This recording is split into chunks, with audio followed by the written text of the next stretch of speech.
Hey there, Pony fan. Welcome to another Friendship is Magic review. Today I'm looking at Bats. Bats? Bats. The episode begins with AJ ready to start the Big Apple harvest, only to discover that an infestation of vampire fruit bats is destroying her crop. After she summons her war council, two different strategies are proposed. Fluttershy suggests a campaign of appeasement by building a preserve to house and feed the bats. AJ, on the other hand, thinks that vampire fruit bats may be immune to the logic of reason, but the bats will be more than responsive to the logic of force. And with her coalition of the willing in tow, AJ is off on her righteous crusade to purge Sweet Apple Acres. With fire and salt. Not quite. The plan is to use a combination of Twilight's magic and Fluttershy's stare to change the bats' desire to eat fruit. But there's unintended consequences. Even though the bats are now eating what I don't know, someone or something is still eating the apples. So the main six go off-grid that night to ambush this apple anarchist in the act. Only to discover that just like the Parasprite invasion, Twi up the spell. This time, she turned Fluttershy into one of Luna's guards, with a taste for apples no less. The rest of the episode is spent hunting down Fluttershy and changing her back to normal. But we have another ending stinger, the reveal that Fluttershy still has fangs.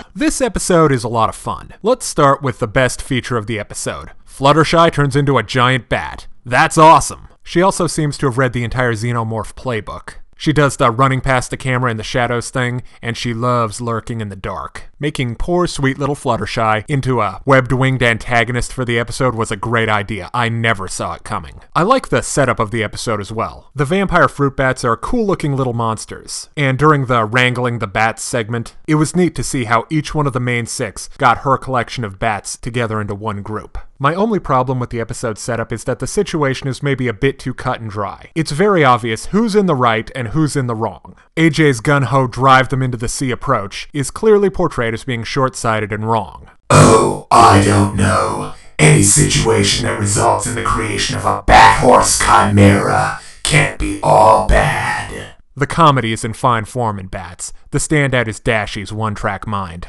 If the bats eat all the apples, that means no cider, and Dash needs her cider fix bad. Perhaps Princess Sparkle should consider an intervention for the poor Chunky.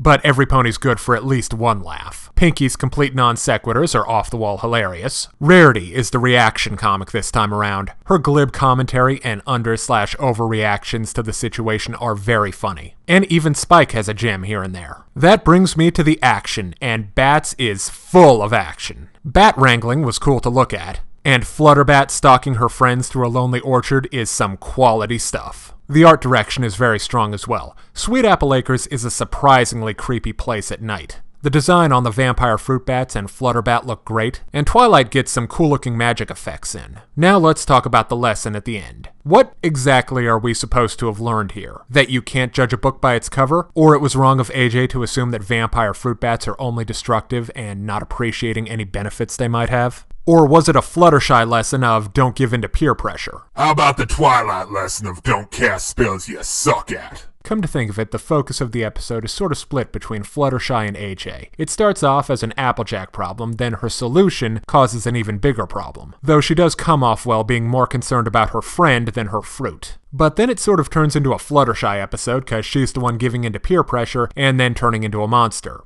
Again. It just made the episode feel unfocused. There's also a musical number in Bats. An aggressive little ditty that fits well with AJ's let's go get 'em attitude. And it also features Pinky as the single happiest member of an angry mob I've ever seen. Now let's break down the good and the bad in Bats. On the good side, the episode is funny and the action is frequent, with new monsters and nice character development for AJ. Also, Flutterbat is a better vampire than Edward Cullen. On the downside, it's pretty obvious which pony is in the right and which pony is in the wrong. Damn bleeding heart ponies. The episode can't decide whether it wants to be about Fluttershy or Applejack, and what's with that stinger at the end? Is all this gonna amount to something? So a darn decent episode, destined to live on in Brony Halloween marathons. So I give Bats a 3.5 out of 5. Thanks for watching, I'm the Stupid Private.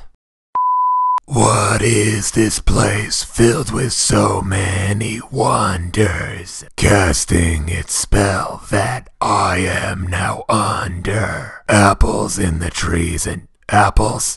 I'm Flutterbat. Hey kids, today's show is brought to you by the letter 4 and the number potato!